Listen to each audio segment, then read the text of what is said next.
पद की शपथ लेते ही अफजाल अंसारी सीएम योगी को दे गए चुनौती। जी हां, अफजाल अंसारी ने आज संसद में शपथ ली, उसी के साथ ही उन्होंने सीएम योगी को चुनौती दे डाली। अफजाल अंसारी ने कैसे सीएम योगी को चुनौती दी है, देखिए इस वीडियो में। मैं अफजाल अंसारी जो लोकसभा का सदस्य निर्वाचित हुआ हूं, सत्य निष्ठा से प्रतिज्ञा करता हूं कि मैं विधि द्वारा स्थापित भारत के संविधान के प्रति सच्ची श्रद्धा और निष्ठा रखूंगा।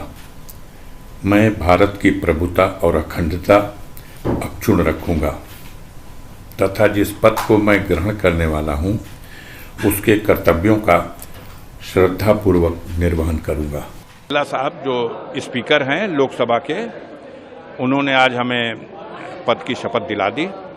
हम उनके लिए आभार हैं और आपके माध्यम से अपने क्षेत्र की जनता के लिए, पूर्वांचल की जनता के लिए, उत्तर प्रदेश की जनता के लिए और देश की जनता के लिए ढेर सारी शुभकामना और मुबारकबाद देते हैं। ये विषय है, 3 नए कानून का विषय नहीं है। अब उसको जो भारतीय साक्ष्य अधिनियम की संज्ञा दी गई या अलग अलग नाम लिख लिए गए, कानून तो था ही, देश तो कानून के ही रास्ते से चल रहा था, रूल ऑफ लॉ तो था ही। ये कंफ्यूज करने के लिए मीडिया इस वक्त 3 नए कानून। अब हमारे उत्तर प्रदेश में लोग इसी तरह से गणना कर रहे हैं कि माननीय अखिलेश यादव जी जब चीफ मिनिस्टर थे तो उन्होंने जो गाड़ियां चलाई थी उसका नंबर रखा था 100 नंबर, उसको भारतीय जनता पार्टी की सरकार आ गई तो 112 कर दिया।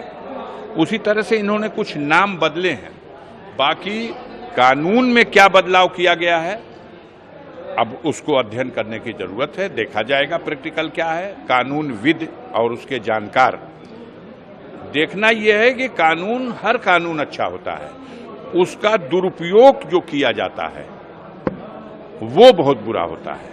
तो इस सरकार में कानून का लगातार दुरुपयोग किया जाता रहा है।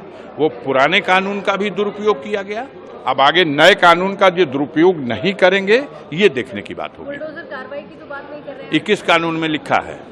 अगर ये सरकार हिम्मत है, मैं इसको चुनौती देता हूं, हिम्मत है तो आप अपनी बुलडोजर की कार्रवाई का एक कानून बना दीजिए।